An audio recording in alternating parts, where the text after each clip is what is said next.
Hai, Assalamualaikum warahmatullahi wabarakatuh. Perkenalkan, nama saya Berlian Azahra, mahasiswa UIN Raden Mas Said Surakarta, Fakultas Ilmu Tarbiyah, Prodi Manajemen Pendidikan Islam, kelas 1A, NIM 032. Di video kali ini saya berkesempatan untuk melakukan observasi di MI Gupi Winoranggan terkait dengan manajemen kurikulum yang ada di sekolah tersebut. Kemudian, saya juga berkesempatan untuk mewawancarai Bapak Purwanto selaku Kepala Sekolah MI Gupi Winoranggan.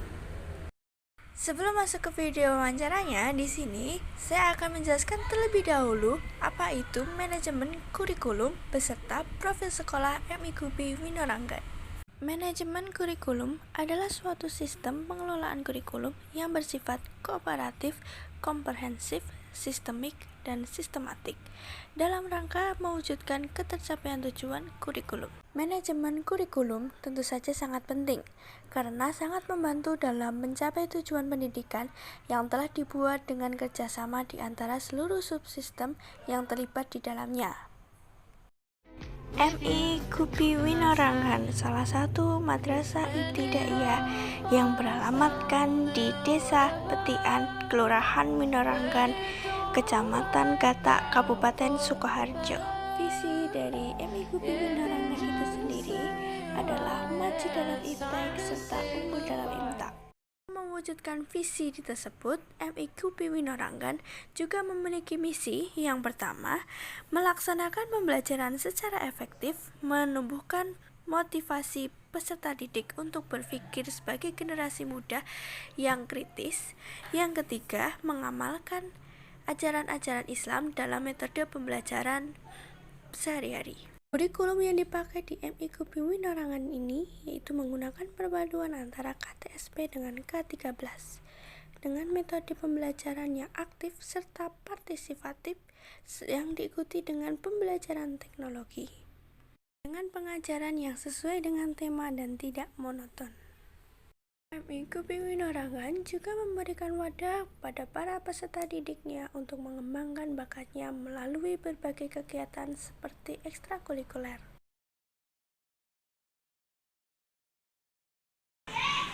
Kurikulum apa yang dipakai di sekolah ini? Ya, untuk kurikulum karena kita itu mengikuti ke Kementerian Agama ya, jadi kita tidak, meskipun sekolah kita itu sekolah yayasan swasta, tapi untuk induk utamanya kita mengikuti ke Kementerian Agama. Dan untuk Kementerian Agama untuk saat ini itu memberlakukan kurikulum perpaduan antara KTSP dan kurikulum 13 yang namanya, meskipun saat ini sudah ada kurikulum yang terbaru, kurikulum Merdeka, tapi untuk madrasah kita itu masih menggunakan perpaduan antara KTSP dan kurikulum 13 yang kita lakukan. Kita mengikuti dari Kementerian Agama. Karena untuk kurikulum Merdeka itu diberlakukan baru untuk madrasah yang percontohan. Jadi untuk piloting hanya berbagi beberapa madrasah dan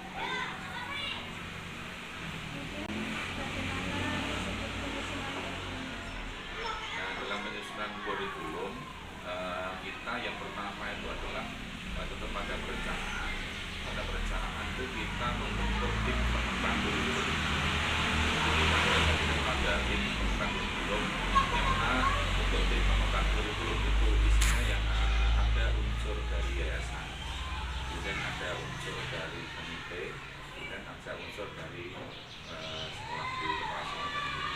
Jadi kita setelah kita membentuk tim pengembang kurikulum, kita setiap akhir tahun mengevaluasi bagaimana kurikulum yang sudah berjalan. Nah, itu kita evaluasi bagaimana kurikulum yang berjalan, kita evaluasi ketika nanti kurikulum itu dikatakan masih ada kekurangan di bagian apa, itu yang kita kembangkan lagi, yang kita perbaiki. Jadi setiap akhir tahun kita mengadakan kaji ulang kurikulum. Itu kemudian di awal tahunnya baru kita nanti prospek untuk rapat pembahasan tentang kurikulum dan penerapan kurikulum. Apa saja yang termuat dalam perencanaan?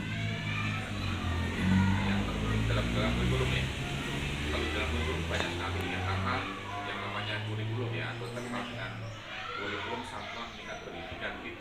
merupakan jantung dari madrasah.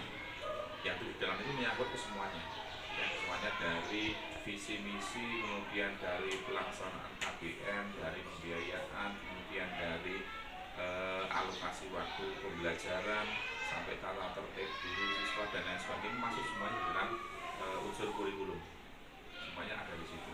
Tentang bagaimana kita merencanakan yang dengan evaluasi harian, evaluasi pertengahan semester, evaluasi akhir semester, dan akhir tahun itu ada semuanya, ada di dalam kurikulum. Dan bahkan yang ada juga struktur kurikulumnya. Kurikulum itu mencakup dari mata pelajaran itu berapa jam pelajaran, per mata berapa jam pelajaran, sama seperti kurikulum. Jadi berbagai aspek yang ada di madrasah itu masuk di dalam kurikulum. Banyak masuk di dalam kurikulum.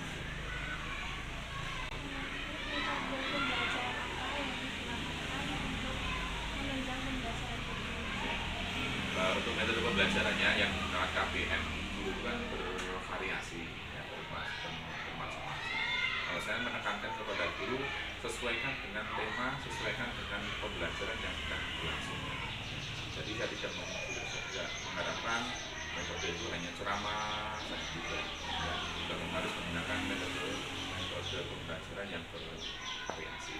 Khususnya penggunaan IT, ya, penggunaan IT itu kan memang karena sekarang zamannya, tapi kan anak itu dalam menerima itu kan beda-beda, ada yang visual, ada yang audio, dan audio visual. Jadi saya berharap itu untuk menggunakan berbagai macam metode.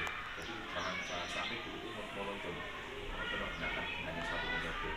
Gunakan sesuai dengan tema, gunakan sesuai dengan pembelajaran yang tadi. Untuk mata pelajarannya sekarang ada. Ya. Untuk mata pelajaran seperti di sekolah-sekolah lain, ya, kita kecuali dengan mata pembelajaran umum, kita ada pembelajaran agama juga yang memuat bahasa Arab, Quran, hadis, kemudian fikih, kemudian SKI, dan akidah akhlak. Itu juga kita ada pembelajaran muatan lokal. Dan satu lagi yang merupakan ciri khusus madrasah, ya, khusus madrasah itu berlaku di tiap-tiap madrasah. Jadi kurang lebih kalau kesemuanya dari muatan lokal dan ciri khusus madrasah itu ada 15 mata pelajaran, termasuk mata lokal. Maksud mata lokal itu yang masuk kan bahasa Inggris, kemudian BTA, bahasa Jawa, itu masuk mata lokal itu 15.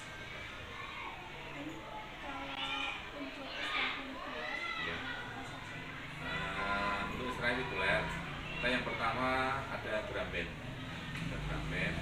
kemudian ada rebana, kemudian ada pencak silat, kemudian ada qiraah, itu kemudian ada program unggulan kita, itu ada pidato bahasa Arab sama pidato bahasa Inggris, itu.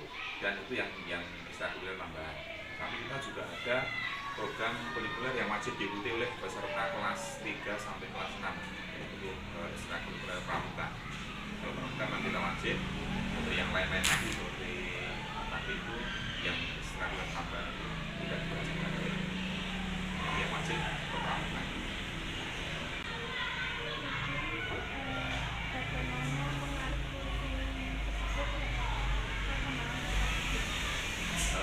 Sudah beberapa tahun berjalan kurikulum 2013 yang kita kembangkan kalau SD.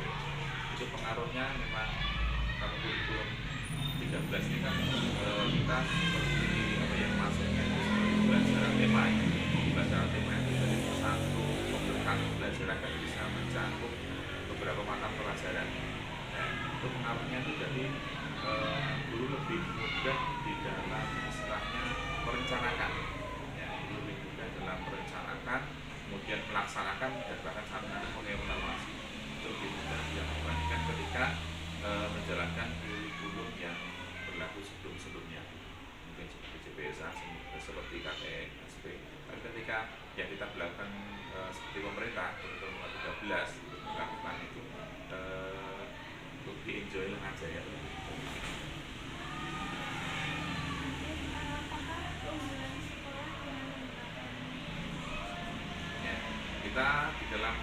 biasanya dalam pembelajaran, kemudian sampai ada tahap evaluasi ya, sampai tahap evaluasi sampai penilaian, itu kita lebih itu ya, lebih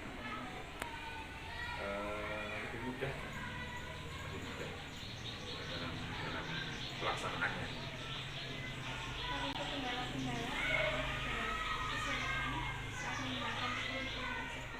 Kalau kendala di dalam pelaksanaan kurikulum 13 kemarin awal-awal ya, itu karena kita juga pengikutan pelatihan kurikulum 13 kan kita tidak serentak ya dari kelas 1 sampai kelas 6. Kan yang pertama itu hanya kelas 1, kelas 4, dan naik kelas 2 dan kelas 5. Itu dari kendala kita ya, bagi guru yang belum mengikuti pelatihan kurikulum 13 ya tidak seperti guru yang telah mengikuti. Hanya itu saja. Tapi ketika kemarin semua guru sudah mengikuti kurikulum 13, alhamdulillah lancar. Dan bahkan akhir-akhir ini kita sudah tidak ada kendala lagi melaksanakan kurikulum. Nah, bahkan baru berjalan saja kurikulum 13, ini sudah mengganti kurikulum yang terbaru lagi, kurikulum merdeka. Ya, sama-sama. Itu dia video saya terkait dengan manajemen kurikulum yang ada di MIKUB Winarangan. Terima kasih yang telah menonton.